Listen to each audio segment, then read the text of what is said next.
Basta tandaan nyo, kakampi namin yung Panginoon, kaya walang mangyari. Ha? Kaya, pagka ano nga, gusto mo itang sabihan. Tama na. Sobra na, mainit na yung ulo. Kaya ako dinadama Paano sa hindi tawa. ka iinit ng ulo? Kalma yung balat ko eh. Pag pumasok sa isip ko na ginagago tayo harap-harapan, yun ang hindi ko kayang tanggapin. Sino man silang mga tarantado sila, harapin ko sila. Even the President of the Republic of the Philippines, harapin ko.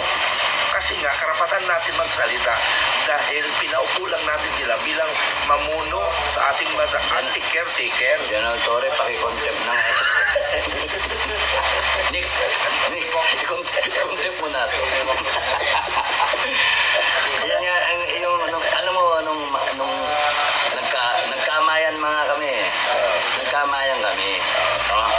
Higpit nga yung kamay ko sa kanya. Professionally, na kumakas sa harap nitong pwede mo sabihin plastikan. Pero sa akin, yung sincere yung pagkamay ko sa kanya. Kasi sinimulan kasi ni Bato yan eh.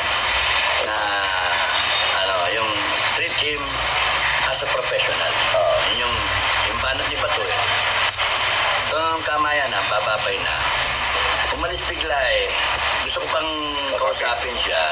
Sabihin ko sa kanya na gusto ko sabihin sa kanya, we come from halos yung isang pulmahan ng mga pag-official. PNPA ka, PMA ako. No? Ang doon, mas matindi yung training namin talaga.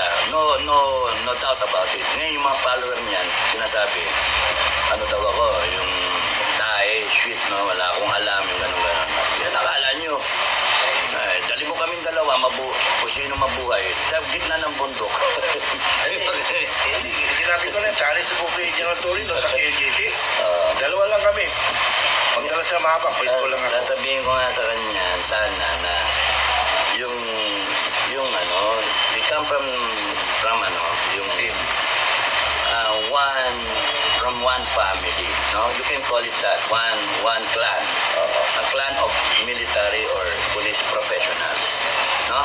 Kasi yung PNPA, nagsimula yung PNPA, ang nag-training mga PMA. Yes. No? Kaya huwag niyo sasabihin mas magaling yung PNPA sa mga academic life. No. Nung sinuwalan niya,